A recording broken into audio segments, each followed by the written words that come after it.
Halo Sobat Dunia Seribu Besar, semoga Sobat selalu diberi kesehatan, panjang umur, dan rizki yang melimpah, amin.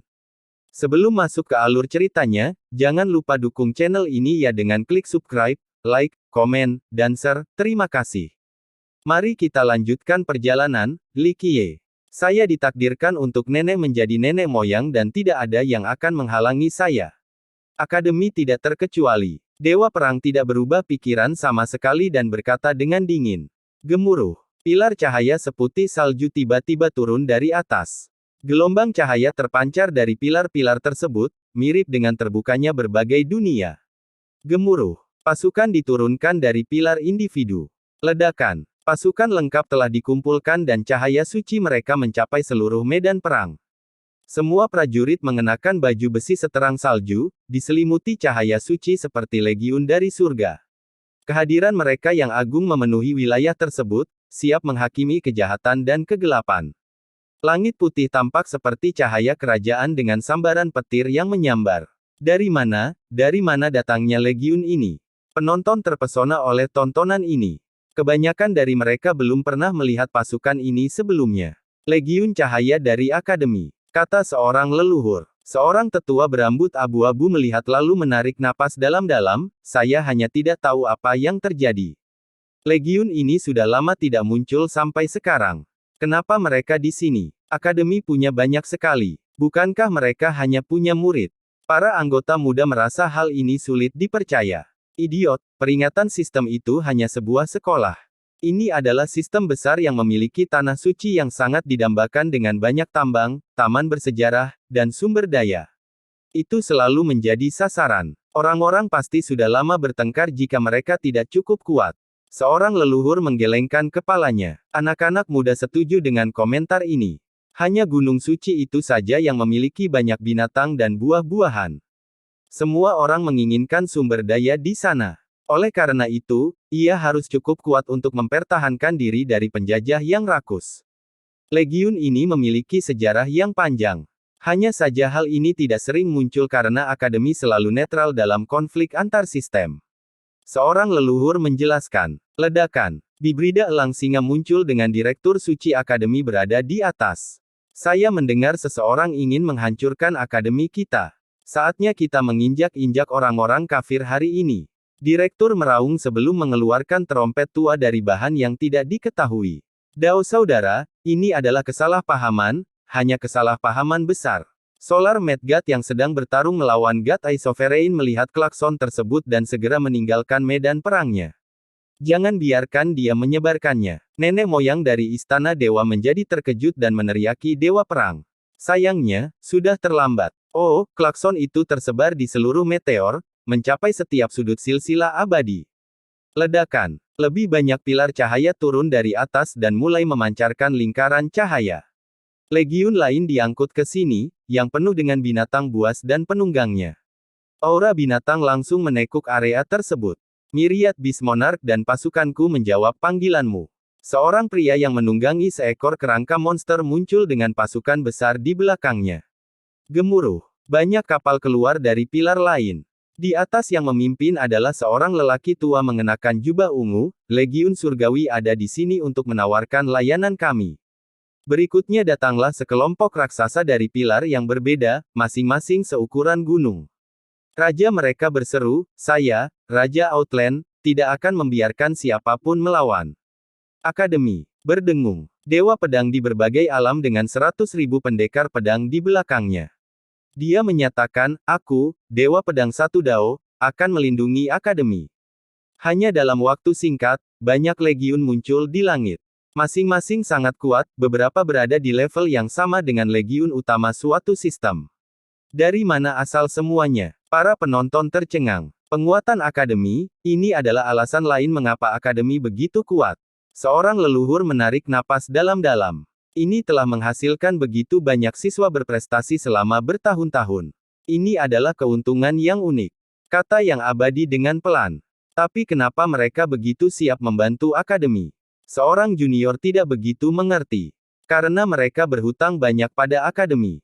Nenek moyangnya menjelaskan, misalnya, Myriad Beast Monarch dulunya adalah iblis serigala, tidak ada sekte atau sistem yang mau bermusuhan, hanya akademi.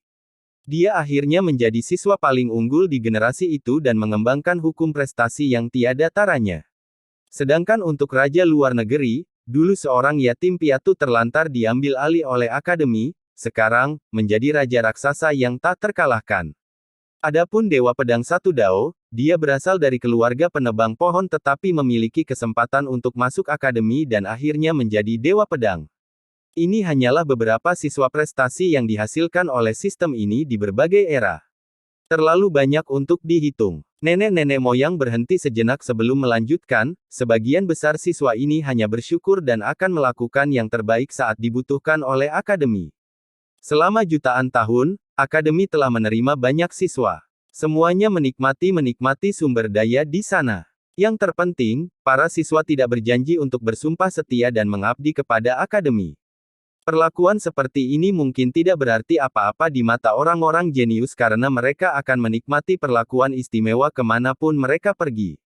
Namun, bagi mereka yang awalnya sederhana, mereka tentu saja merasa sangat bersyukur. Sebagian besar penonton tidak mengetahui sisi akademi ini. Mereka hanya mengira itu adalah lembaga pendidikan. Hari ini benar-benar mengubah kesan mereka terhadapnya. Kali ini mereka menyodok sarang lebah. Banyak leluhur menjadi pucat karena kekuatan yang bersatu. Gemuruh. Legiun mulai berputar-putar dan mengelilingi kekuatan Istana Dewa. Bencana akan datang, ini akan menjadi ujian mobilisasi.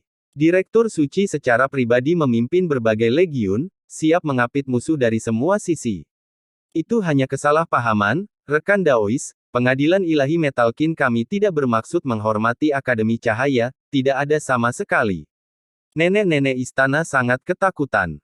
Pertempuran berhenti dan Legiun Metalkin langsung mundur dan membentuk kembali formasi mereka. Ledakan. Beberapa istana mulai mendekati Cakrawala. Tokoh-tokoh kuno tinggal di dalamnya. Hitung sistem iblis abadi jika ini adalah hukuman ekspedisi terhadap pengadilan ilahi Metalkin. Suara yang menyenangkan dan menarik datang dari keindahan di salah satu istana terapung.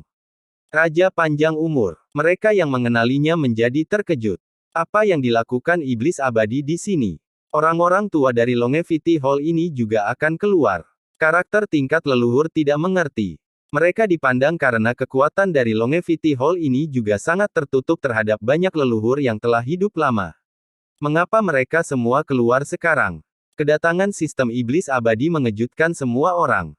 Bagaimanapun, ini adalah sistem kunci yang relatif rendah dibandingkan dengan sistem yang lebih kuat. Longevity Hall bahkan lebih tertutup hingga hampir dilupakan. Tentu saja, ini tidak ada hubungannya dengan kekuatannya. Ada banyak rumor tentang tempat ini, terutama para tetuanya. Seorang guru pernah berkata bahwa sekte ini benar-benar mewarisi warisan nenek moyang abadi. Oleh karena itu, para tetua ini adalah leluhur tertua di silsilah abadi. Bahkan ada yang percaya bahwa beberapa sesepuh di sana telah berhasil melakukan siklus pembuatan. Oleh karena itu, mereka secara alami perkasa, tidak ada sistem yang berani berasumsi demikian. Namun, orang yang paling hebat di sana tetaplah Jiang Abadi, seseorang yang telah mengalahkan nenek-nenek moyang berlevel banyak sebelumnya. Bayangkan saja mengungkapkannya saat Ruevire Progenitor kalah darinya. Hal ini membuat para dewa sejati di dunia sangat bersemangat dan memberi mereka pandangan yang jelas tentang potensi di masa depan. Dia sudah lama tidak terlihat di depan umum tetapi sebagian besar percaya dia masih tinggal di Longevity Hall. Dengan demikian, istana-istana di langit saat ini bersama dengan leluhur berambut abu-abu membuat semua orang bernapas dalam-dalam. Meskipun gambaran mereka samar-samar, aura mereka masih menyesakkan. Balai Panjang Umur tidak mempunyai jumlah yang banyak dibandingkan dengan pasukan dan legiun besar di sini, tetapi para leluhur ini tidak bisa diremehkan. Salah satu dari mereka dapat melawan 1 juta tentara sendirian. Sejak kapan sistem iblis abadi terlibat dalam kekacauan ini?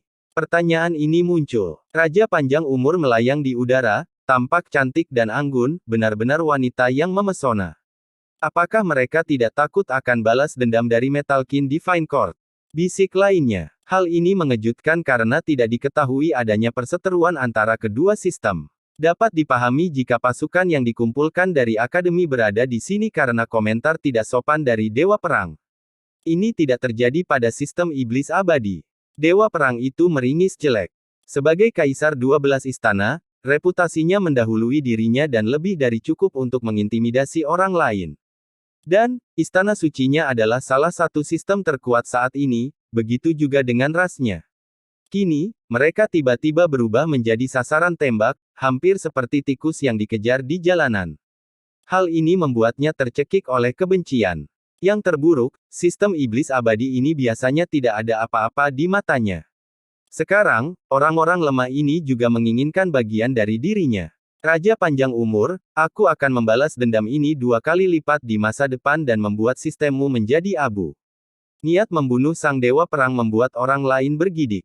Ia tetap garang seperti binatang buas meski berada dalam posisi sulit. Pengadilan ilahi Metalkin tidak akan ada setelah hari ini. Raja perlahan menjawab. Siapa yang akan menghancurkan kami? Kamu. Dewa perang itu tertawa ketika aura pembunuhnya melanda daerah itu seperti tsunami. Raja tidak menanggapi dan terus tinggal di istananya. Saya pikir Longevity Hall melebih-lebihkan diri mereka sendiri dalam kasus ini.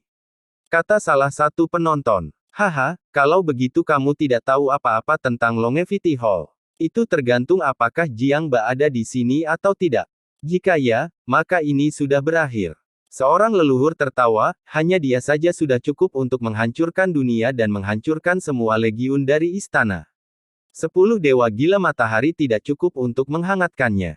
Ledakan. Legiun lain melonjak ke depan, memenuhi area itu dengan kehadiran yang mengerikan. Naga besar muncul di medan perang. Di belakang naga-naga itu ada tentara yang mengendarai berbagai tunggangan. Legiun binatang ilahi. Kejutan terus terjadi hari ini. Tunggu sebentar, bahkan leluhur tinggi dari Istana Naga Sejati ada di sini. Seorang leluhur menarik napas dalam-dalam sambil melihat naga besar itu. Aku benar-benar tersesat, jadi. Pengadilan Naga Sejati juga membawa pasukan mereka ke sini. Seorang junior menjadi bingung. Apa yang kamu inginkan, Permaisuri Naga Valet? Dewa Perang berteriak. Kamu telah melakukan macam-macam dengan orang yang salah. Keajaiban bermata 3 dan Kaisar Hati Jiwa telah mendapatkan rahmat orang itu dan tidak dapat disentuh. Jadilah cerdas atau sistem Anda akan hancur. Permaisuri memandangnya dan berkata, dia lebih berterus terang dibandingkan dengan Kaisar Holyfrost, dengan jelas menyatakan niatnya. Hahaha, peringatan pengadilan ilahi Metalkin kita meminta itu diintimidasi. Dewa Perang mulai tertawa karena terlalu marah. Sinar yang menyilaukan keluar dari matanya seperti tebasan pedang. Legiunnya telah berkonsolidasi dengan formasi baru, siap menghadapi koalisi dari Academy of Light. Ini sebelum menyebutkan pasukan dari Immortal Demon dan True Dragon Court. Nenek moyang terkuat di istana, Solar Mad God, memasang ekspresi serius. Dia tidak tahu mengapa begitu banyak sistem memilih untuk menyerang mereka meskipun memiliki begitu banyak pengalaman dalam hidup. Ini hanyalah perseteruan antara istana mereka dan mata dewa. Permaisuri Naga Ungu, Kaisar Holyfrost, Dewa Perang Metalkin, Buddha Bright King. 4 siswa terkuat di akademi yang ada di sini sekarang, sangat menarik. Seorang penonton memperhatikan. Tuan-tuan, saya yakin ini adalah sebuah pemahaman. Ini antara kami dan God Eye, kami belum melakukan apapun pada sistem Anda dan tidak memiliki rencana untuk melakukannya. Kata Dewa Gila Matahari. Gemuruh. Sebuah kapal kuning datang dengan keras sambil membawa utusan dari surga. Mereka tampak seperti malaikat. Garden of God juga ada di sini, mungkin untuk membantu para Metalkin. Salah satu penonton berkemah. Sayangnya, orang ini salah. Seorang wanita tua di kapal itu melambai ke arah Kaisar Hati Roh dan berkata, "Nak, kembalilah, aku di sini untuk menuntut keadilan bagimu." Spirit Earth membawa keajaiban itu dan menaiki kapal ini. Selanjutnya, pernikahan antara Garden of God dan Metalkin Divine Court dibatalkan. Hanya permusuhan yang tersisa. Wanita tua itu melemparkan sebuah gulungan ke udara sebelum membakarnya menjadi abu dengan nyala api yang sebenarnya. Ekspresi Solar Mad God menjadi masam setelah melihat ini. Ya Tuhan, mengapa ini perlu? Kita bisa mendiskusikannya terlebih dahulu. Dia buru-buru berkata, mengirim anak perempuan pergi sama saja dengan memercikkan air. Namun, memukul anggota kami adalah kejahatan yang tidak bisa dimaafkan. Wanita tua itu menolak untuk bernegosiasi. Sisi keibuan ada di sini sekarang. Lihat, jangan pernah memukul istrimu atau konsekuensinya tidak main-main, apalagi jika dia berasal dari klan yang kuat. Banyak petani membicarakan hal ini di antara mereka sendiri. Dewa Gila Matahari tentu saja tidak menyukai perkembangan ini. Perjanjian pernikahan sudah berakhir sekarang. Para penonton saling bertukar pandang setelah melihat ini. Aliansi ini sebenarnya sangat bermanfaat bagi kedua raksasa ini, tetapi sekarang, calon keluarga telah berubah menjadi musuh. Itu tidak terlalu mengejutkan. Seorang leluhur menghela nafas dan berkata, Kaisar Hatiro adalah penerus Taman Dewa saat ini, siapa yang ingin melihat putri mereka ditindas oleh suaminya? Ditambah lagi, bukan berarti tamannya lemah, mereka tidak perlu bergantung pada pengadilan ilahi untuk bertahan hidup. Inilah yang seharusnya terjadi ketika Kaisar mencoba membunuh. Spiriteart mungkin lebih lemah dari Metalkin War God, tetapi Garden of God belum tentu lebih lemah dari pengadilan dewa. Hampir semua orang yang hadir tidak menyangka perkembangan ini. Bagi anggota Istana Dewa, mereka hanya ingin menghancurkan sistem mata dewa karena anak ajaib bermata tiga berani mencuri wanita dewa. Perang. Masalahnya adalah, mereka sama sekali tidak memprovokasi sistem lain. Sungguh perkembangan yang luar biasa, seorang wanita menyebabkan perang besar. Kata seorang ahli. Semua orang dapat melihat bahwa ini murni kemarahan dan kebencian. Meskipun keajaiban itu pasti sedang mendekati Spiriteart, belum ada keputusan. Namun, Kaisar tidak dapat menangani hal ini dan ingin membunuh keajaiban dan menghancurkan sistemnya. Tentu saja, God-Eye tidak bungkuk dan mengerahkan pasukannya. Ini berakhir dengan dimulainya pertempuran ini. Saat ini, pasukan yang ada muncul entah dari mana dan mengelilingi pasukan Istana Dewa. Yang terakhir ini tiba-tiba menjadi sasaran utama semua orang. Dunia ini sangat gila, Dewa Perang mengatakan satu hal buruk dan Akademi segera mengirimkan banyak legiun ke sini. Agak aneh, bukan? Tentu saja kuat juga. Seorang ahli tersenyum kecut. Dewa Perang memang terlalu angkuh, tapi saya setuju, Akademi juga terlihat terlalu emosional dengan mobilisasinya.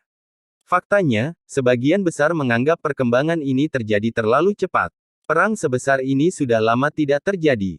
Tidak mungkin mendirikannya. Tidak mungkin mendirikannya. Kata leluhur yang keal dengan berkumpulnya yang dalam. Dia berhenti sejenak sebelum melanjutkan, Legiun Akademi sudah bertahun-tahun tidak muncul, jadi memperkuat mereka ada di sini karena satu komentar. Terlebih lagi, transmisi juga terjadi dalam sekejap mata. Mereka jelas sudah menunggu. Pertengkaran romantis saja tidak cukup untuk membuat begitu banyak kekuatan datang ke sini. Benar, leluhur yang berbeda memikirkan permaisuri dan berkata, tidakkah permaisuri Naga Valet mengatakan sesuatu tentang duo yang dipilih oleh seseorang? Ada hal lain yang sedang terjadi. Sementara itu, pasukan Istana Dewa merasa cemas. Mereka tidak memiliki masalah melawan God-Eye sendirian. Faktanya, mereka hampir berada di atas angin. Hal ini tidak lagi terjadi pada banyak legiun. Meskipun mereka kuat, masih mustahil menghadapi begitu banyak musuh sekaligus. Tuan-tuan, jika kami telah menyinggung Anda dalam beberapa hal, kami bersedia marah. Kata Dewa Gila Matahari dengan ekspresi serius. Dia tidak punya pilihan selain kenyamanan lembut terlepas dari harga dirinya. Peluang menangnya adalah nol. Namun, upaya untuk menyerah ini tidak mendapat tanggapan apapun. Mereka juga tidak mendapat bantuan bala. Taman Tuhan bisa dan seharusnya berada di pihak mereka. Sayangnya, mereka sekarang menjadi musuh. Pohon yang paling kaku paling mudah direbut. Salah satu leluhur menghela nafas dan berbisik, Dewa Perang itu terlalu kejam, bahkan berusaha membunuh ikatannya sendiri. Sikap ini membuat semua orang menjadi musuh. Dia pantas mendapatkannya. Seorang leluhur perempuan yang kuat berkata, itulah yang dia dapat karena memukul istrinya. Pengadilan ilahi mungkin memiliki kesempatan dengan bantuan taman. Sayangnya, Dewa Perang berpikir bahwa dia berada di atas segalanya dan tidak pernah membutuhkan bantuan karena latar belakang. Hal ini menempatkannya dalam kesulitan saat ini. Amitabha. Saat ini, Bright King Buddha yang telah duduk sepanjang waktu berdiri dan berkata, lebih baik mencari teman daripada mencari musuh. Tuan-tuan, mari kita bicarakan hal ini. Semua mata kini hadir di sana karena dia memang cukup berpengaruh untuk berperan sebagai mediator. Kata-katanya mewakili kuil Lankavatara dan doktrin Buddha. Namun, pihak lain tidak bereaksi. Sang menjadi permaisuri orang yang belak-belakan sekali lagi. Dia memegangi kepalanya dan berkata, Buddha yang cerah, ini di luar kemampuanmu dan kamu memiliki masalahmu sendiri saat ini, khawatirkan dirimu sendiri. Lalu bagaimana kalau memberi kita wajah pada tulang tua? Guan Yunsen akhirnya muncul bersama teman-temannya. Kerumunan menarik napas dalam-dalam setelah melihat 5 penguasa puncak awan. Mereka sangat berpengaruh, terutama Guan Yunsen karena keponakan bela dirinya adalah Orchid Sage. Kebanyakan orang akan memberi muka dan menerima upaya mediasi. Teman lama, pergilah sekarang. Generasi muda tidak berani berkomentar tetapi Direktur Suci mengutuk kepalanya, itu pilihan yang cerdas, secepat mungkin atau Anda tidak akan bisa melewati hari ini. Penonton membuat perkiraan yang aneh. Koalisi ini tidak akan mundur terlepas dari siapapun yang mencoba menyelesaikan masalah ini. Masalahnya menjadi semakin aneh. Hahaha. Guan Yunsen tertawa dan berkata, saya sudah cukup berpengalaman untuk tidak takut mati. Direktur Suci berhenti setelah melihat penolakan yang cepat. Satu-satunya leluhur di antara para penonton itu benar. Akademi dan pasukan lainnya datang dengan sebuah rencana. Ini bukanlah mobilisasi yang aneh, itu bukan karena komentar arogan seorang wanita atau dewa perang. Suasana menjadi sangat mencekam, terutama bagi para anggota Metalkin Divine Court. Tunggu, bukankah hari ini adalah hari berakhir, tanggal pertarungan? Bagaimana ini bisa terjadi? Seseorang memeriksa waktu dan berkata, kamu benar. Yang lain menyadarinya. Mereka di sini untuk melihat pertarungan paling sengit melawan 7 tuan. Sekarang ini menjadi dunia versus pengadilan ilahi Metalkin. Di mana yang paling sengit? Mereka melihat sekeliling dan tidak dapat melihat. Jangan bilang dia kabur. Seseorang yang datang. Tidak mungkin, Fierces tidak akan melakukan hal seperti itu. Seorang ahli tidak setuju. Sayangnya, dia tidak ditemukan dimanapun seolah-olah dia lupa tanggalnya. Sangat ramai di sini sekarang. Sebuah suara tenang menginterupsi mereka saat langit bersinar. Mereka melihat portal Dao muncul di atas. Di sisi lain terhampar lautan, langit biru, pasir putih, dan rindangnya pepohonan kelapa. Seorang pria mengenakan jubah yang terlupakan, duduk di bawah pohon kelapa dan menikmati angin laut. Dia menyesap anggurnya, terlihat sangat santai. Ini hanyalah gambar dari portal Dao namun dunia ini tampak begitu nyata. Angin sepoi-sepoi menenangkan suasana tegang dengan kesejukannya yang menenangkan. Ada yang paling sengit. Seseorang berteriak setelah melihat pria ini. Dia akhirnya sampai di sini. Yang lain berteriak setelah melihat Fierces. Yang mulia, Raja umur panjang berlutut untuk menunjukkan rasa hormat tertinggi. Yang mulia, Permaisuri Naga Valet mengikutinya dan melakukan upacara yang sama.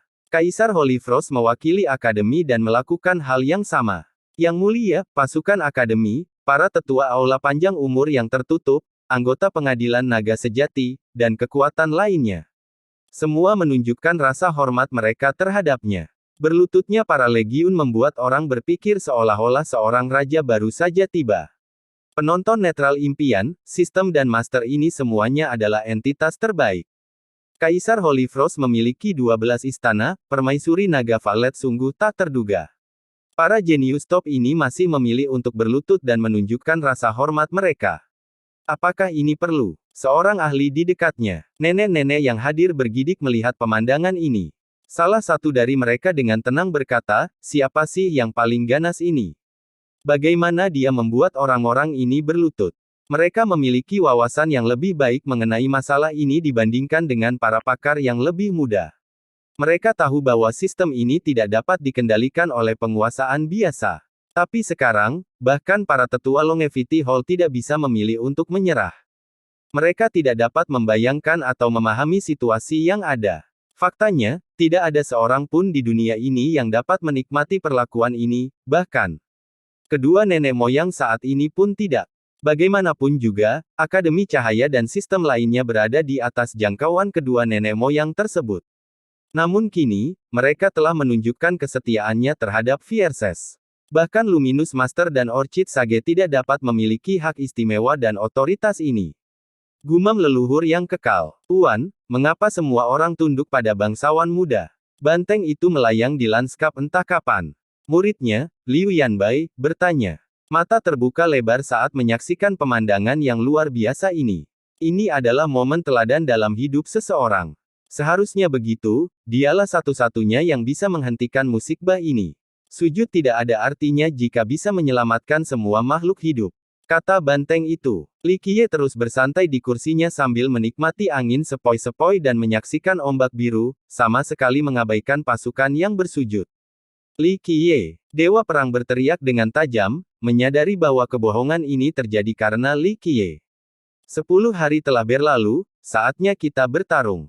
Semangat bertarungnya melonjak. Dia memahami bahwa cara terbaik bagi sistemnya untuk keluar dari kekacauan ini adalah dengan melawan Li Qiye dan mengulur waktu. Mungkin pasukannya akan menemukan kesempatan untuk pergi. Li Qiye tidak menjawab dan meneguknya lagi, sepertinya dia terpesona oleh laut. Amitabha, hari duel kita telah tiba. Segala sesuatu yang lain harus menunggu. Aura Bright King Buddha mengepul saat dia berbicara. Dia membantu Istana Dewa, berharap legiun lain akan menghormati duel mereka terlebih dahulu. Namun, Li Qiye tidak mengatakan apapun seolah dia tidak mendengar mereka berdua.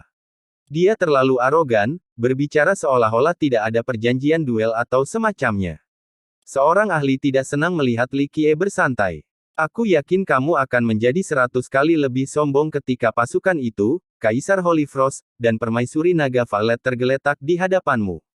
Seorang senior menyampaikan tajam. Pakar ini menyadari bahwa memang demikianlah masalahnya. Dia akan tenggelam dalam kekecewaan dan ego, berpikir bahwa dialah yang terhebat di dunia. Li Qiye, temui pembuatmu, aku akan mengambil kepalamu dan menawarkannya kepada putraku. Raungan Guan Yunsen menggema. Hal ini juga tidak mendapat tanggapan dari Li Qiye. Pria itu sepertinya sedang menunggu sesuatu. Pancinya akhirnya selesai. Ini, sup ikan terlezat yang pernah ada. Seseorang tiba-tiba merayakannya di latar belakang. Orang-orang akhirnya menyadari bahwa ada orang lain di pantai ini yang sedang sibuk membuat sup ikan. Tidak ada yang memerhatikannya seolah-olah dia tidak ada di sana sampai dia berbicara. Ini adalah ritme Dao yang sangat unik, pria itu jelas ada di sana tetapi hampir tidak terdeteksi. Mereka melihat seorang pemuda mengenakan celemek, tampak sangat santai seolah-olah dia adalah koki pribadi Li Qiye. Dia membawakan 2 mangkuk sup saat mereka bertanya-tanya, satu untuk Li Qiye dan satu lagi untuknya. Bintang-bintang tiba-tiba berkumpul di atas kedua mangkuk dan berubah menjadi 2 pusaran terang. Mereka memancarkan cahaya berbintang ke dalam mangkuk. Mangkuk-mangkuk itu menjadi bersinar seolah-olah tidak berisi sup ikan melainkan udara galaksi. Mereka berdua menyendok sesendok dan tiba-tiba, sambaran petir keluar dengan raungan drakonik. Gambaran naga sejati yang tiada taranya samar-samar muncul di uap.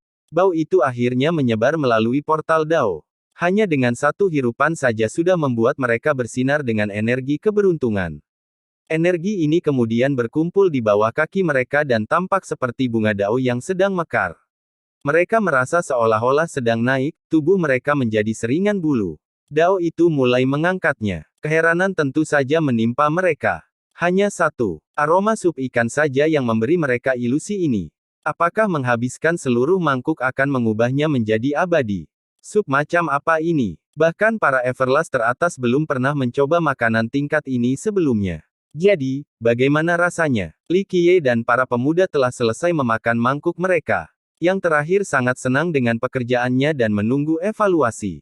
Baik, Li Qiye memuji, ikan mas naga giok dikombinasikan dengan air Dao 9 bagian yang direbus dalam panci yang terbuat dari baja petir bintang, kombinasi yang hebat. Namun bagian yang paling mengesankan adalah panas dan pengaturan waktunya, benar-benar sebuah karya seni. Li Qiye berhenti sejenak dan memandangi pemuda itu, namun, ikan masnya masih terlalu muda sehingga kuahnya tidak sebaik yang seharusnya. Sungguh berwawasan luas, Anda menyadarinya begitu cepat, guru. Pemuda itu mencapai tanah dan menghela nafas, saya telah memperhatikan ikan mas ini. Yang ini berumur 30.000 tahun, ada lagi yang berumur 100.000 tahun tapi sayangnya itu terlalu tinggi, jadi saya pilih yang pertama. Iya, yang berumur 100.000 tahun tidak akan bagus. Dagingnya akan terlalu encer dan kuahnya tidak enak. Ini sudah merupakan hal terbaik yang bisa dilakukan, layak mendapatkan bantuan dari saya. Li Qiye tersenyum. Sempurna, aku sudah menunggu tanggapanmu. Pemuda itu tertawa dan mengungkapkan. Ya, satu bantuan untuk makanan ini, tidak bisa menolak posisi ini. Li Qiye menenangkan. Sementara itu, para penonton mendengarkan mereka berbicara tentang sup ini dengan mengharapkan. Para leluhur yang kuat tidak menyadarinya, namun para leluhur yang kuat benar-benar terkejut. Ikan mas naga giok adalah hewan pembawa kekayaan yang berumur panjang. Ia bisa menjadi dewa ilahi untuk sebuah sekte, cukup untuk memberikan banyak kekayaan kepada keturunannya. Mereka membuat sup dari salah satunya, yang abadi menjadi beku. Saya membayar mahal untuk 3 tetes air dao 9 bagian ketika saya masih muda, mereka menggunakannya untuk 1 panci penuh. Master Top lainnya tersenyum pahit. Nenek leluhur saya menggunakan baja bintang petir untuk membuat pedang dewa. Itu masih menjadi harta karun kami yang paling berharga. Salah satu ketua sekte berkumpul, mereka menggunakannya untuk membuat pot. Bahan-bahan dan sumber daya yang luar biasa seperti itu sungguh tak ternilai harganya, di luar jangkauan semua orang. Sayangnya, hari ini semuanya digabungkan demi 1 sup ikan. Para master top di sini yang menyadari situasi ini memasang ekspresi buruk, berpikir bahwa mereka sangat miskin dibandingkan dengan Li Qiye dan pemuda ini. Banyak yang mengingat gelarnya yang lain, miliarder Li. Menjadi miskin benar-benar membatasi imajinasi saya. Salah satu leluhur tersenyum masam. Tunggu sebentar, apa-apaan ini? Itu anggrek sage. Seseorang di antara penonton akhirnya memperhatikan penampilan para pemuda tersebut. Apakah kamu baru saja mengatakan itu orchid sage? Benar-benar, orang-orang di sebelahnya merasa sulit mempercayai hal ini. Ya, orang itu juga tidak berpikir begitu, tetapi setelah melihat lebih dekat, dia berkata, dia pastinya adalah orchid sage, aku yakin. Tapi dia berpakaian sangat santai sekarang. Dia pernah melihat orchid sage tetapi nenek moyangnya berbeda dibandingkan sekarang dengan celemek ini. Meskipun demikian, dia memastikan bahwa orang ini memang orchid sage. Ya, itu dia. Nenek moyang yang lain menghela napas dan berkata. Banyak orang beralih ke 5 penguasa puncak awan dan langsung mengetahui bahwa ini adalah kebenaran, dilihat dari ekspresi mereka. Beberapa waktu yang lalu, menunjukkan rasa hormat secara massal saja sudah cukup sulit dipercaya. Sekarang, seorang nenek moyang secara pribadi memasak untuk Fierces. Orchid Sage adalah seorang jenius yang cemerlang dari generasi ini, sebuah eksistensi puncak. Kenapa dia melakukan hal seperti ini? Bertemu dengan orang bijak saja sudah merupakan suatu kehormatan. Berbicara 1 atau 2 kata dengannya adalah suatu kemuliaan seumur hidup. Tidak ada yang berani membual tentang hal seperti ini. Jika seseorang mengatakan bahwa dia memakan makanan yang disiapkan secara pribadi oleh Orchid Sage, dia akan ditertawakan. Akan jauh lebih masuk akal untuk mengetahui tentang memasak makanan untuk Orchid Sage. Itu sudah cukup konyol, apalagi sebaliknya. Sayangnya, ini adalah kenyataan. Orang bijak itu benar-benar memasak untuk Li Qiye. Oke, makannya cukup, waktunya berbisnis. Li Qiye menggeliat dan dengan malas berdiri. Dia memandang orang-orang di sisi lain dan mengubah tangannya, gerakan besar seperti ini hanya menurunkan umurku, bangkitlah. Terima kasih, Yang Mulia. Raja umur panjang membungkuk lagi. Para ahli lainnya juga membungkuk sebelum berdiri. Mata Li Qiye kemudian menyaksikan keajaiban itu dan tersenyum, anak nakal ini memiliki keberanian dan kesetiaan. Namun, jika tidak ada yang segera menyelamatkannya, bahkan jika dia cukup beruntung untuk tetap hidup, dia masih akan kehilangan budidaya dan matanya. Tolong selamatkan dia, bangsawan muda. Kaisar Hatiro segera berlutut dan membungkuk setelah mendengar ini. Sudah ada dokter yang sangat ahli di sini, saya tidak perlu melakukannya. Li Qiye tersenyum dan kecewa. Dia kemudian menoleh ke arah Orchid Sage, apakah kamu tidak memiliki kumpulan obat yang bagus? Aku serahkan bocah nakal itu padamu. Orchid Sage melirik pemuda yang tidak sadarkan diri itu dan berkata, baiklah, saya tidak bisa pelit karena Anda telah memintanya, guru. Dia mengeluarkan botol giok dan memberikannya kepada Spiriteart dengan instruksi ini, 1 pil setiap 5 hari belas. Dia hampir mati setelah menggunakan teknik itu. Tunggu sampai dia hidup kembali lalu bawa dia ke Stronggrass, saya akan membangun kembali yayasan daunnya. Terima kasih, bangsawan muda. Terima kasih, Sage. Spiriteart menjadi gembira dan membungkuk. Nenek moyang dari mata dewa juga merasakan kegembiraan. Ini adalah kekayaan yang ditemukan pada masa-masa sulit bagi si ajaib. Begitu banyak orang yang merasa iri karena Orchid Sage akan mentraktirnya secara pribadi. Bahkan orang Ati pun bisa dihidupkan kembali. Tidak perlu berterima kasih padaku.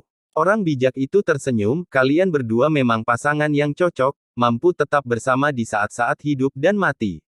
Itu yang terbaik yang didapat dalam hidup. Saya berharap untuk segera melihat pernikahan, terutama ketika guru masih ada untuk minum di sana. Spiritheart menjadi merah meskipun dia adalah seorang kaisar karena semua orang mendengarkan. Sementara itu, para pendengar tidak percaya. Pernikahan ini baru saja berakhir karena dukungan seorang nenek moyang. Ini lebih efektif daripada menyetujui nenek moyang dari kedua sekte. Nyatanya, nenek moyang Taman Tuhan sangat senang menerima pernikahan ini. Saat ini, banyak orang mulai melirik ke arah Dewa Perang. Dia memasang ekspresi dingin, siap menyerang seseorang. Mereka mengerti bahwa hubungan antara dia dan Kaisar Hati Roh sudah berakhir. Pertama, dia mencoba membunuhnya tadi. Hal ini secara efektif mengakhiri segala hubungan di antara mereka, belum lagi membuka gulungan perjanjian pernikahan. Dia bukan lagi pertunangannya sejak saat itu. Saat ini, Orchid Sage berperan sebagai Mak Comblang dan secara virtual menjamin pernikahan antara Spiritheart dan si ajaib. Upaya mereka sejauh ini membuahkan hasil. Yah, bagian itu sudah selesai. Saatnya mengakhiri bisnisku sendiri. Li Qiye terkekeh lalu menatap ke arah ketujuh orang itu, karena hari ini adalah hari bertumpu, ayo bertarung sampai mati. Orchid Sage menoleh ke arah Guan Yunsen dan berkata, Paman Senior, belum terlambat untuk menyerah. Jangan membuat kesalahan ini. Nenek-nenek mencoba membujuknya untuk memberikan kesempatan terakhir. Semua mata terpencil pada ketujuh sekarang. Beberapa waktu lalu, mereka mengira jika Li Qiye membunuh Yunsen, Orchid Sage akan berusaha membalas dendamnya. Memprovokasi nenek moyang sama sekali tidak bijaksana. Saat ini, semua orang dapat melihat bahwa Li Qiye sudah memiliki hubungan dengan Orchid Sage. Guan Yunsen dan keempat temannya saling bertukar pandang. Salah satu dari empat orang tersebut berkata, Saudara pertama, kami mendukung apapun keputusan Anda. Kami berhutang banyak padamu yang tidak bisa dibayar hanya dengan nyawa kami. Yunsen menarik napas dalam-dalam dan menolak saran orang bijak itu, putraku meninggal dengan cara yang mengenaskan. Jika aku tidak mencoba membalas dendamnya, aku tidak akan pernah merasa tenang karena mengetahui dia mengawasiku dari atas. Saya perlu menghibur jiwa yang hilang. Baiklah, aku menghormati keputusanmu. Anggrek Sage menggelengkan kepalanya. Dia bisa bersimpati dengan pria itu sejak dia kehilangan putra satu-satunya. Dia tidak akan pernah bisa beristirahat tanpa berusaha. Rumput kuat adalah tanggung jawabmu mulai sekarang. Kata Yunsen dengan sungguh-sungguh. Aku pergi agar aku tidak menghalangi. Orang bijak itu tersenyum kecut dan kembali ke tempat duduknya. Guyuran. Gelombang menyapu dan menghancurkan portal. Orang bijak, pantai berpasir, dan lautan tidak bisa ditemukan. Penonton merasa adegan itu seolah-olah adalah bagian dari mimpi. Namun, Li Qiye masih ada di langit. Mundur agar orang lain tidak menandakan kita karena memiliki keunggulan jumlah. Li Qiye mewakili lengan bajunya ke arah lingkungannya. Holy Frost dan yang lainnya mematuhi dan memberi perintah. Berbagai legiun mundur ke samping. Li Qiye berdiri di sana, sebebas biasanya, meski sekutunya telah mundur. Dia sekarang menghadapi pasukan Istana Dewa sendirian. Hanya beberapa juta, tidak perlu mengeluarkan banyak tenaga. Satu tangan saja sudah cukup. Li Qiye tersenyum dan merentangkan telapak tangannya. Legiun Istana menjadi marah setelah dihina seperti itu. Mereka telah meraih kemenangan selama beberapa waktu, terutama saat berada di bawah kepemimpinan Metalkin Wargat. Dalam beberapa tahun terakhir, mereka telah menginjakkan kaki di banyak sekte. Wilayah yang bermandikan darah karena terlalu banyak untuk dihitung. Para penggarap ketakutan hanya setelah mendengar nama pasukan mereka. Hari ini, Li Qiye percaya bahwa dia bisa menyapu mereka dengan satu tangan. Oleh karena itu, pasukan yang ganas ini hanya ingin membangun dan melawannya sampai mati sehingga dia bisa menyaksikan kekuatan mereka. Legiun Istana Dewa tidak akan bisa dihentikan. Akan turun hujan untuk kita. Para prajurit mulai berteriak dan menghunuskan senjata mereka langsung ke arah Li Qiye dengan rasa haus darah yang luar biasa. Mereka cukup bangga, tetap siap bertarung meski mengetahui kekuatan musuhnya. Ini cukup terpuji. Seorang pemerintah yang hebat dan pasukan yang perkasa, tidak heran mengapa Istana Dewa begitu sukses dalam beberapa tahun terakhir. Kata salah satu penonton. Mengesampingkan masalah moralitas Dewa Perang, dia memang diciptakan untuk medan perang, selalu tidak kenal takut apapun musuhnya. Bukan nyanyian yang buruk, Tapi sayangnya, darah yang turun akan menjadi milikmu. Li Qiye menggenggam tangan sambil tertawa. Mari kita lihat apa yang kamu dapat. Dewa perang meraung dan melepaskan kedua belas istananya ke udara. Kleng, armor nenek-nenek moyangnya sekali lagi. Ledakan. Dia melompat ke langit dan mengumpulkan momentum sebelum menusukkan tombaknya langsung ke Li Qiye. Sosoknya yang besar tidak menghalangi kecepatannya sama sekali karena dorongannya yang cepat, mengarah langsung ke tenggorokan Li Qiye. Sebuah langkah mematikan yang pasti. Kecepatan ekstrim hingga tidak terdeteksi. Master terkuat masih akan kesulitan menghindarinya. Orang-orang merasakan tenggorokannya menjadi dingin. Beberapa mulai mengalami pendarahan di leher mereka. Niat tombaknya sepertinya menembus semua orang. Ada yang merasakan sengatan tajam dan ingin berteriak tetapi tidak ada suara yang keluar. Dorongan ini saja bisa membunuh 10.000 ahli, sebuah langkah yang benar-benar fatal. Karena titiknya hanya berjarak beberapa inci dari tenggorokan Li Qiye, dia membalas dengan jentikan jarinya. Ini mirip dengan ledakan sejuta alam semesta. Pengiriman ini diterima di seluruh dunia. Penonton menjadi detik-detik saat jemari menyentuh ujung tombak. Ledakan. Tombak itu segera hancur berkeping-keping dan dewa perang itu terlempar ke gunung, menghancurkannya dalam proses. Penonton tidak dapat mempercayai pemandangan mengerikan ini karena tidak mungkin dijelaskan dengan kata-kata. Ingat, dewa perang adalah salah satu kaisar terkuat saat ini tapi dia tidak bisa menahan satupun sentakan dari Li Qiye. Tak seorang pun akan mempercayai cerita ini, tetapi cerita ini memang terungkap di depan mata mereka. Apakah kita sedang bermimpi? Saya pikir saya melihat sesuatu. Seorang tetua terus-menerus menggosok matanya tetapi semua yang ada di depannya tetap sama. Li Qiye benar-benar mengirim dewa perang itu terbang dengan satu jentikan. Jika dia bisa melakukan ini pada Kaisar 12 istana, sebagian besar orang tidak akan memenuhi syarat untuk menjadi semut di depannya. Bagaimana ini bisa terjadi? Banyak leluhur yang tercengang. Sementara itu, permaisuri naga ungu merasa tercekik. Pasukannya termasuk yang mulia naga langit mulai mengeluarkan keringat dingin. Jika permaisuri tidak menghentikan mereka saat itu, mereka semua akan dihancurkan oleh semut. Pasukan mereka tidak akan mampu melakukan satu hal pun padanya. Inilah kekuatan, tak terkalahkan sejati. Dalam sepersekian detik, dia melakukan kedalaman spasial sehingga ujung rahang berisi 3.000 dunia dan kekuatan tak berujung, 1.000.000 kali lebih kuat dari gerakan terbaikmu. Nenek moyang yang tinggi di tingkat tertinggi kekal dapat melihat melalui ini dan mengambil napas dalam-dalam.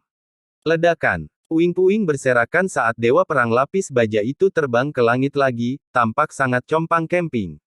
Pertukaran pertama ini merupakan kerugian total. Ekspresinya menjadi cukup serius dan tidak lagi berani gegabah. Tusukan tombak tadi hanyalah gerakan untuk melihat kekuatan Li Qiye. Tidak perlu terburu-buru, aku bisa mengirimmu ke Sungai Kuning kapanpun aku berusaha. Li Qiye tersenyum dan berkata, nenek moyang yang tinggi sebelumnya benar. Film itu terlihat sederhana tetapi mengandung misteri dari 9 itap surgawi. Kematian juga merupakan peristiwa besar. Silakan ucapkan kata-kata terakhir Anda sekarang atau delegasikan apapun yang ingin Anda lakukan agar orang lain melakukannya. Saya memberi cukup waktu untuk ini. Li Qiye melanjutkan. Komentarnya yang acuh tak acuh memberikan kesan sebagai seorang sarjana yang lemah, kebalikan dari apa yang telah dia lakukan sebelumnya. Kontras yang mencolok ini cukup aneh namun tetap terasa alami saat ditemukan pada Li Qiye. Hal ini membuat semua orang menonton dengan napas tertahan. Mengambil kepalamu sebagai persembahan untuk putraku adalah kata-kata terakhirku. Guan Yunsen masih ingin bertarung. Dan jika kamu tidak bisa, saya khawatir keinginan ini tidak mungkin. Li Qiye mendengus. Saya telah hidup beberapa ratus ribu tahun sehingga hidup saya tidak sia-sia. Guan Yunsen dengan dingin berkata, tidak berusaha membalas dendam anakku sama sekali jauh lebih buruk daripada mati. Kamu adalah ayah yang baik tetapi kamu gagal dalam mendidik anakmu. Li Qiye menenangkan. Penonton mulai berpikir setelah melihat tekad pantang menyerah Yunsen. Semua orang tahu bahwa dia tidak memiliki anak laki-laki sampai usia tua dan sangat menyayangi anak itu. Hal ini membuat anak terlalu sombong dan angkuh, sehingga mengakibatkan kematian dini. Meski demikian, ia patut dikagumi karena rela mati hanya demi menjalankan suatu hal yang prinsip. Mungkin dia sudah hidup cukup lama, satu-satunya hal yang ada di pikiran hanyalah balas dendam. Saya kasihan Bapak pada Bapak dunia ini. Namun, dia menyeret orang lain bersamanya. Kata seorang penonton. Baiklah, aku akan mengirimmu menemui putramu lagi agar dia tidak kesepian di bawah sana.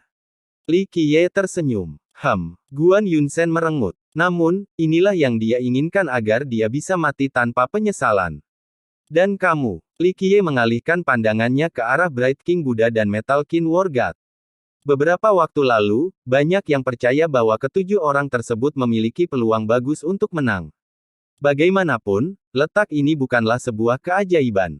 Namun, semua ini berubah ketika Li Qiye muncul bersama Orchid Sage. Pertukaran sebelumnya juga memberi semua orang petunjuk tentang kekuatan Li Qiye.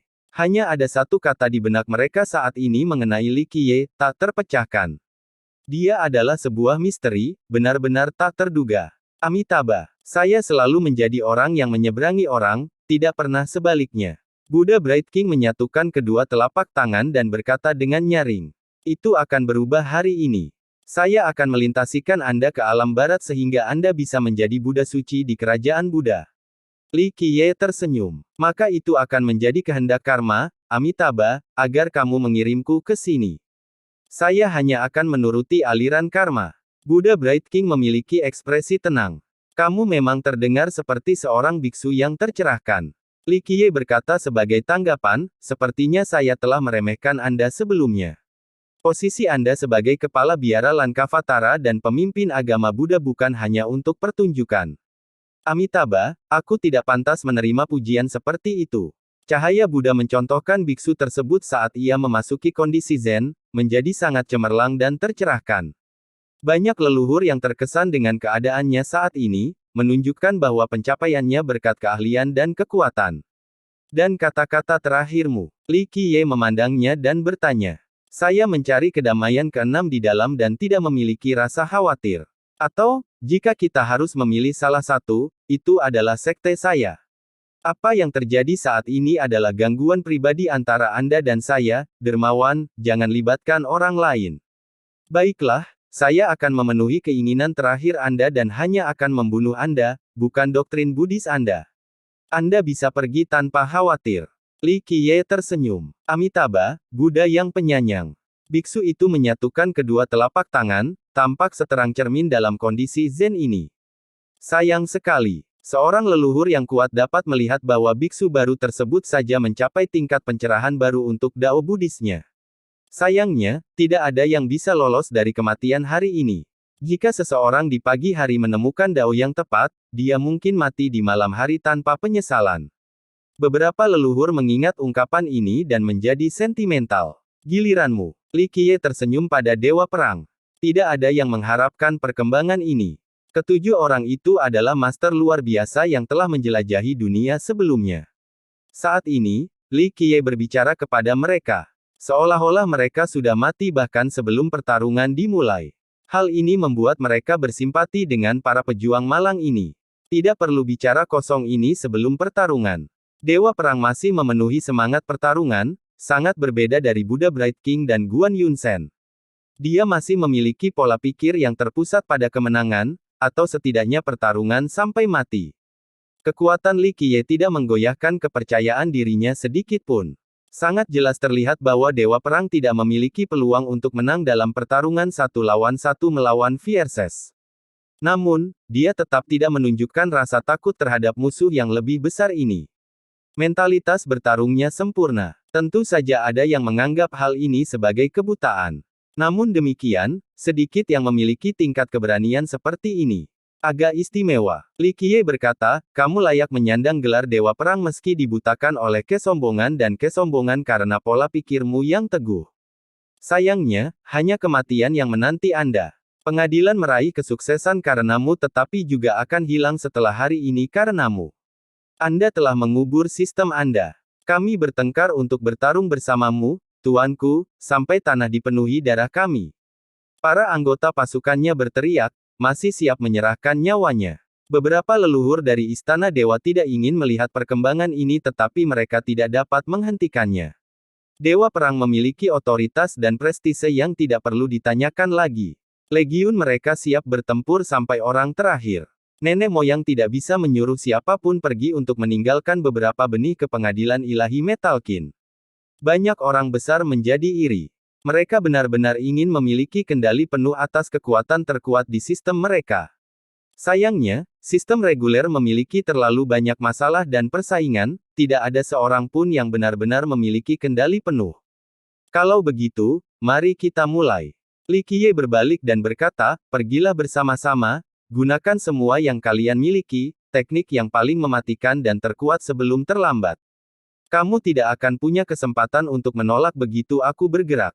Dia kemudian melayang bebas di langit tanpa memasang penghalang apapun. Ketujuh ahli itu bertukar pandang secara langsung dan mencapai pemahaman. Mereka mulai mendekati Li Qiye, setiap langkah memiliki tujuan dan selaras dengan Dao.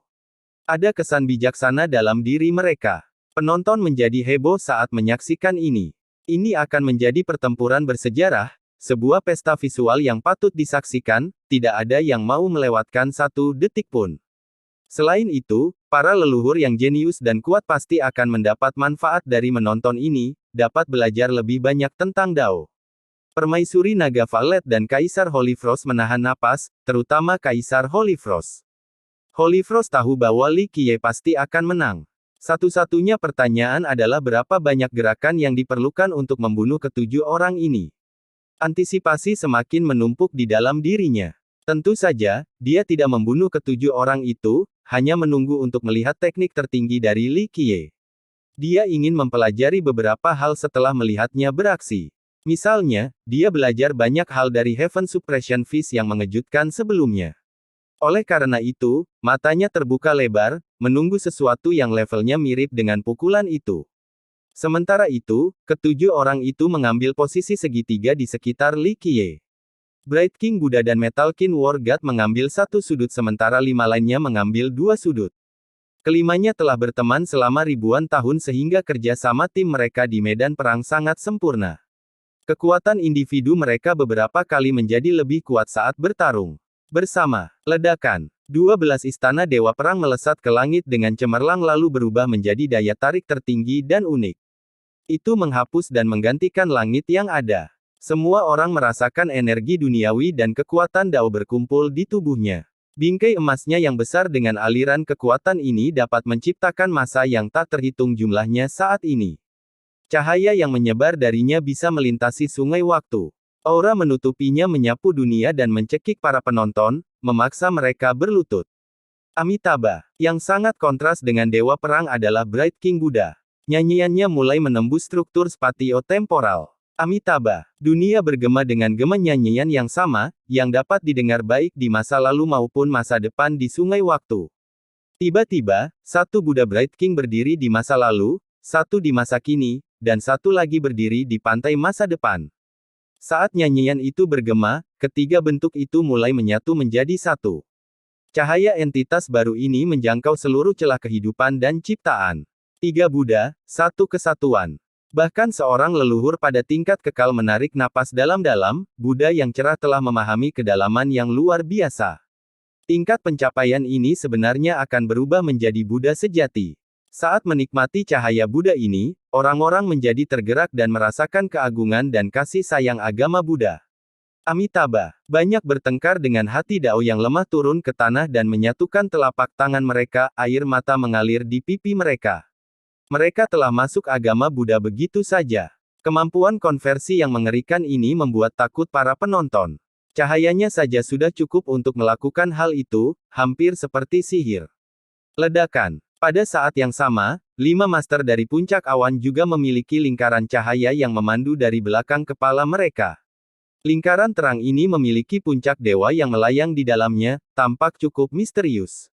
Puncak-puncak ini membuatnya tampak seolah-olah berada di wilayah yang tak ada habisnya. Terjebak dalam domain ini akan mengakibatkan kekuatannya terus disempurnakan. Datang. Li Qiye masih tersenyum dan mengulurkan satu tangannya ke arah aura mengesankan ketujuh ahli itu. Mereka telah menunjukkan cukup banyak hal hingga membuat dunia gemetar dalam kegelapan. Begitu banyak orang yang tidak dapat berdiri tegak melawan tekanan ini. Namun, sikap acuh tak acuh Li Qiye mengatakan kepada semua orang bahwa dia masih bisa mengalahkan orang ketujuh ini hanya dengan satu tangan. Penonton secara alami terkesan, berpikir bahwa dialah satu-satunya orang dengan gaya mendominasi. Mati. Yang pertama bergerak masihlah Dewa Perang yang haus darah. Dia melompat dan merasakan bumi ikut terangkat. Ledakan. Hanya kemacetan ini saja yang mengeluarkan tekanan seolah-olah seluruh dunia sedang menuju ke arah musuhnya, dengan mudah menghancurkan wajah mereka hingga tak bisa dikenal lagi. Memperbaiki. Dia memanggil tombak yang bersinar dengan cahaya Dao, terbuat dari rune Dao yang dikumpulkan bersama. Ini adalah Dao kekuasaannya, benda yang dia gunakan untuk menjadi kaisar sejati. Seseorang dapat mendengar harmonisasi dari banyak sekali Dao selama dorongan ini. Sejuta tombak sepertinya ditusukkan ke titik lemah Li Qiye dalam sekejap mata. Mereka tidak terlihat dan tidak bersuara namun benar-benar ada di mana-mana, melambangkan niat dan keinginan bertarungnya. Mereka menembus ruang dan menembus beberapa Grand Dao, muncul di sebelah tenggorokan Li Qiye setelah sekejap.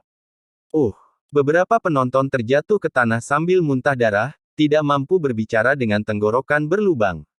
Niat tombaknya yang mengerikan masih melukai penonton meski hanya diterjemahkan pada Li Qiye. Ledakan. Bright King. Buddha ikut bergabung dengan melepaskan telapak tangan Buddha yang menghancurkan segalanya. Seseorang dapat melihat cahaya Buddha mengalir turun seperti air terjun, membutakan seketika semua penonton seolah-olah mereka ditusuk oleh banyak jarum. Banyak Buddha yang terlihat dalam cahaya ini. Mereka semua sepertinya menyerang pada saat yang bersamaan. Belum lagi satu orang, seluruh dunia berada di bawah tekanan mereka. Mengambil satu nafas saja sudah menjadi sulit. Keduanya menyerang secara serempak, yang satu mengincar kepala Li Qiye, yang satu lagi mengincar tenggorokannya. Tim kerja mereka yang sempurna memungkinkan terciptanya kombinasi yang pasti mematikan dalam waktu singkat. Sementara itu, 5 master dari Cloud Peak akhirnya mulai bergerak. Meskipun mereka adalah 5 orang yang berbeda, gerakan mereka tampaknya dilakukan dengan sempurna dan lancar oleh satu orang. Ledakan. 5 dunia runtuh, logam, kayu, udara, api, dan tanah. Dao kelima ini akan menyaring siapapun yang terperangkap di dalam menjadi abu. Engah. Daerah yang terkena dampak memang berubah menjadi abu. Belum lagi seorang yang berpikiran biasa, bahkan seseorang dengan fisik yang tidak bisa dihancurkan juga akan menjadi korban. Sangat kuat. Beberapa makhluk abadi di sini tahu bahwa mereka tidak akan mampu menghentikan langkah fatal ini. Tentu saja, Li Qiye tidak repot-repot memasukkan mata, masih terlihat santai seperti biasanya.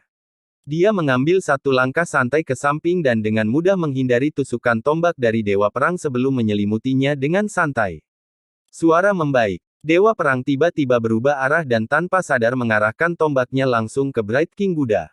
Pada detik yang sama, segel Bright King Buddha juga meninggalkan Li Qiye dan malah melesat ke arah Dewa Perang. Sementara itu, Li Qiye mengambil satu langkah ke depan untuk memasuki 5 Dao dan menggerakkan jari-jarinya seolah sedang memainkan sitar. Zeng! Suara musik bergema dan 5 Dao dari 5 master tiba-tiba menjadi kacau dan terpelintir. Ledakan. Tusukan tombak dan segel Buddha saling berbunyi, menghasilkan gelombang kejut yang cukup kuat untuk membuat Dewa Perang dan Buddha terbang. Sementara itu, 5 Dao Master telah dipelintir seperti adonan goreng oleh Li Qiye. Kekacauan ini merusak keharmonisan kelima elemen tersebut. Ledakan. Kekuatan Dao ini meledak, menciptakan lubang hitam yang mengerikan di langit. 5 elemen ini seharusnya tidak dapat dihentikan tetapi dampaknya akan menimbulkan konsekuensi yang mengerikan. 5 master diterbangkan dengan teknik mereka sendiri, beberapa membanting dan menghancurkan gunung di sepanjang jalan.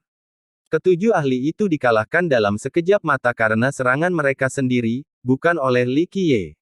Dalam proses ini, Li Qiye hanya menggunakan gerakan yang dapat diabaikan, tidak lebih. Rahang berhak jatuh ke tanah. Orang-orang tidak dapat mempercayai mata mereka sama sekali, berpikir bahwa ini hanyalah mimpi atau suatu seni iblis. Bagaimana dia bisa dengan mudah mengalahkan tuan rumah yang ketujuh hanya dengan mereduksinya atau mengambil beberapa langkah? Tidak ada yang akan mempercayai cerita ini tanpa melihatnya secara langsung. Apakah kita berada dalam dongeng? Atau itu semacam sihir? Seorang leluhur berkata dengan bingung. Nenek moyang yang kuat sama tersesatnya dengan yang lain. Mereka menyaksikan tindakan tersebut secara langsung tetapi tidak dapat memahaminya. Seorang abadi yang tua menggelengkan kepalanya, bukan keduanya. Ini adalah kekuatan yang disebut apoge. Dia bisa melakukan apapun yang dia mau, mengerahkan upaya sekecil apapun untuk melakukan kebaikan dunia. Itu adalah kendali mutlak. Kekal ini cukup kuat untuk mengenali teknik Li Qiye. Dia tahu bahwa ini adalah dao mendalam yang ada di puncak. Seseorang perlu mempelajari kekuatan ini untuk dapat berdiri di puncak. Tentu saja, mereka yang bisa melihat ini menjadi tercengang. Mereka tahu bahwa hanya nenek moyang yang sangat kuat yang akan memiliki kekuatan ini. Namun silsilah abadi tidak memiliki nenek moyang ketiga.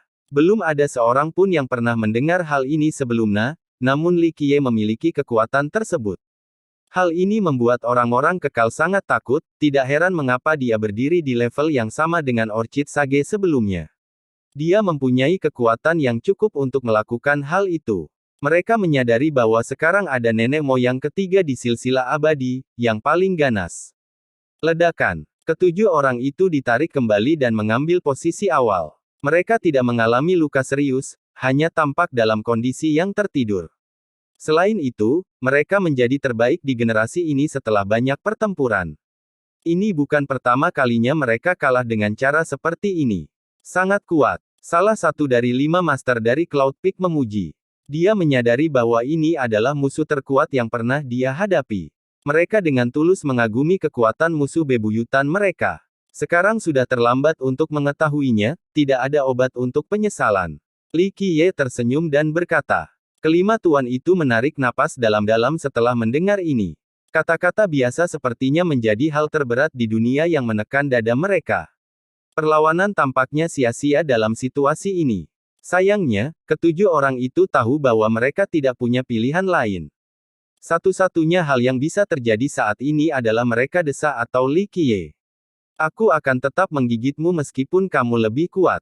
Dewa perang tetap ganas, niat bertarungnya masih setajam tombak dewa. Seperti yang dia katakan, dia tahu bahwa dia mungkin akan mati hari ini tetapi tetap tidak peduli, hanya ingin menggigit Li Qiye. Sedikit dariku. Pertama, selamat dari satu gerakan ini lalu bicaralah.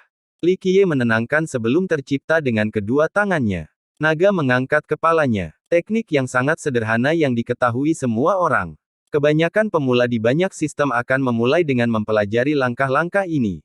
Orang-orang tidak mengharapkan hal ini sama sekali. Mereka berasumsi bahwa karakter yang tak terkalahkan seperti Li Qiye akan menggunakan teknik tiada taraf atau seni terlarang.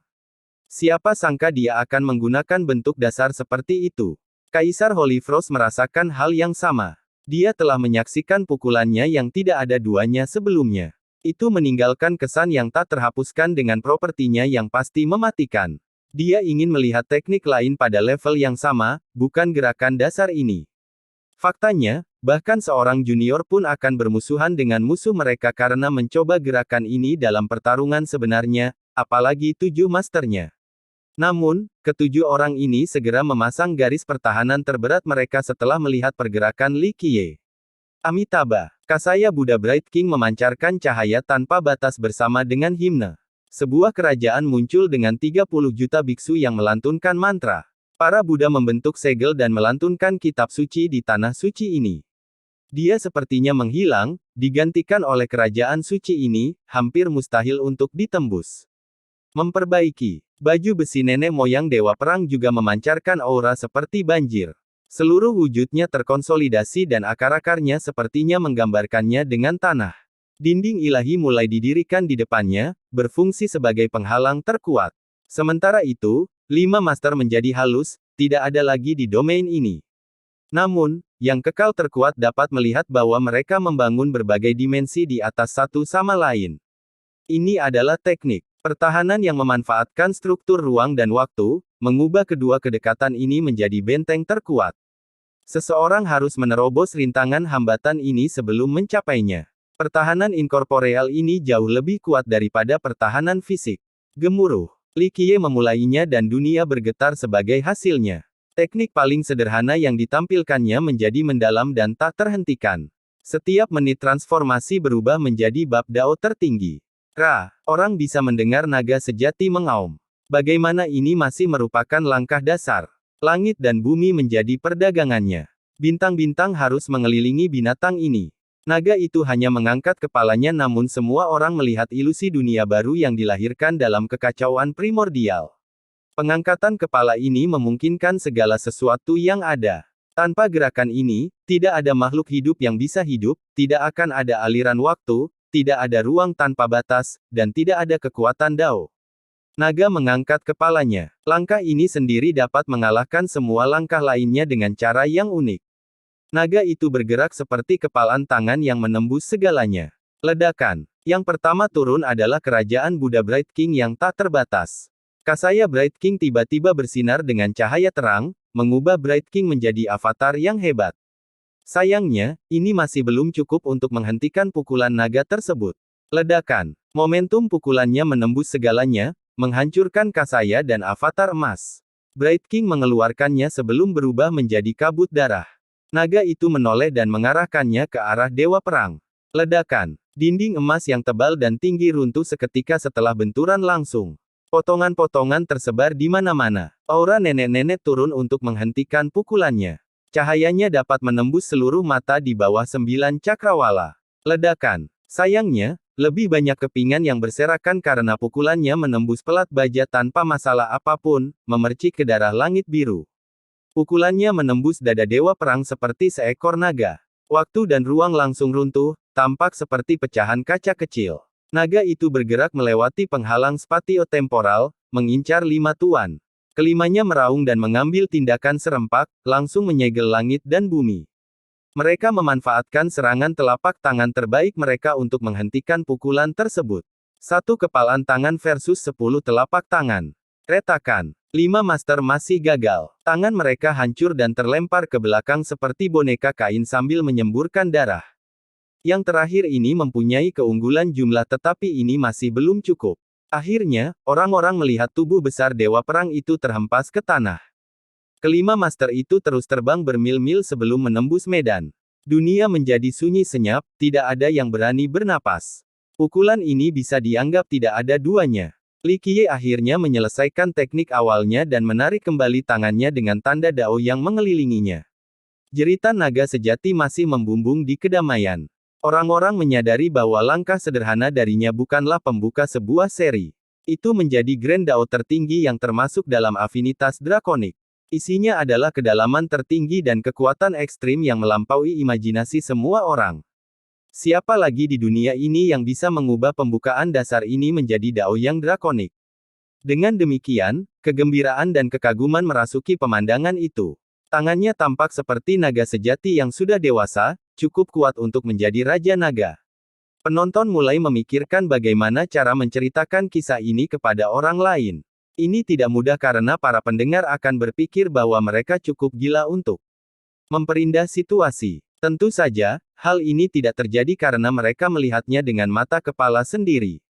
Pukulannya berhasil memukau penonton, membuat mereka terhanyut dalam ketakutan dan keheranan. Naga mengangkat kepalanya. Kaisar Holy Frost terguncang seperti yang lainnya. Gerakan ini membawa seperti badai seperti Heaven Suppression Fist. Langkah pembukaan yang paling sederhana telah berubah menjadi Grand Dao yang kompleks.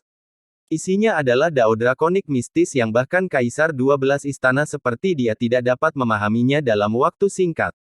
Permaisuri Naga Violet juga menjawab.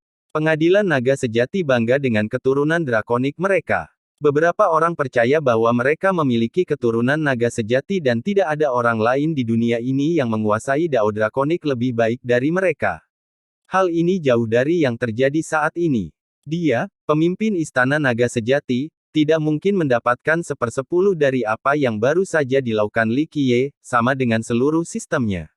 Bahkan nenek moyang mereka mungkin tidak bisa mendapatkan Dao naga sejati dengan gerakan sederhana seperti itu. Sementara itu, pasukannya yang ingin melawan Li Qiye sebelumnya tidak bisa diam tanpa rasa takut. Mereka semua akan berubah menjadi abu tanpa campur tangan dia saat itu. Yang Mulia Naga Langit sebenarnya merayakan dan mengagumi permaisuri karena memiliki wawasan dan kebijaksanaan yang jauh lebih baik daripada mereka. Aku bisa merasakan sesuatu. Daonya harus sederhana. Li Qiye tersenyum dan menarik napas dalam-dalam yang menenangkan. Dia bersenang-senang, bukan dari kejayaan yang diraih setelah mengalahkan petarungnya atau menambah daftar panjang rekor pertempurannya. Dia menikmati perasaan memahami Dao, mirip dengan seorang ahli yang mengukir patung yang sempurna. Tentu saja mereka akan sangat senang dengan diri mereka sendiri saat melihat karya seni mereka. Secara keseluruhan, bahkan penonton terkuat pun memiliki ekspresi hormat sambil menatap Li Qiye. Hanya dengan sekali pandang saja sudah bisa membuat orang bertekuk lutut. Ledakan. Puing-puing beterbangan saat dewa perang yang berlumuran darah itu melompat keluar dari lubang yang dia buat sebelumnya. Seluruh dada ambruk karena pukulan tadi. Kakinya gemetar, wajahnya pucat. Hal ini disebabkan kerusakan fisik, bukan karena rasa takut. Pukulan tadi hampir menghancurkan nasib aslinya. Dia mengeluarkan sejumlah besar darah asli untuk tetap hidup, karena kondisi itu melemah. Dia duduk di tanah dan menuangkan segenggam pil sebelum meminumnya untuk pemulihan. Penonton masih ketakutan dengan pukulan tersebut meskipun sang dewa perang berhasil bertahan hidup setelah melihat armor nenek moyang yang rusak. Dia pasti akan mati tampaknya. Suara membaik. Pasukannya datang dan mengelilinginya. Mereka takut Li Qiye datang lagi dan membunuh tuan mereka yang baru pulih. Tentu saja, Li Qiye tidak tertarik melakukan hal itu dan terus melayang di langit. Bersambung.